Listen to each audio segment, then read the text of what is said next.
बिस्मिल्लाहिर्रहमानिर्रहीम। Pakistan weather forecast के साथ आपकी खिदमत में हाजिर हैं। पाकिस्तान वेदर अपडेट में ताज़ा तरीन रिपोर्ट ये है कि इस टाइम पर कराची में धूप निकली हुई है, मौसम जो है खुश्क है।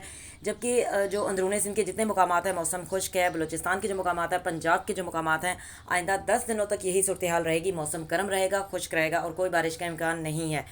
चंद एक मुकामात पर जैसे कि पंजाब के वलाई और वस्ती इलाके, मशरकी शुमाल मशरकी जो इलाका जात हैं और वस्ती जो इलाके हैं और मगरबी जो मुकामात हैं, और खैबर पख्तूनख्वा और गिलगित बल्तिस्तान के वलाई और वस्ती इलाके यानी जो पहाड़ी मुकामात हैं, बारिश का इम्कान है।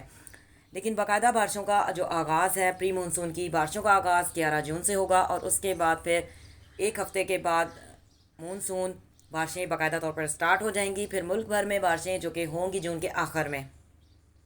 ताज़ा तरीन रिपोर्ट हासिल करने के लिए चैनल को सब्सक्राइब करें। See you next time. अल्लाह हाफ़िज़। Till then take care.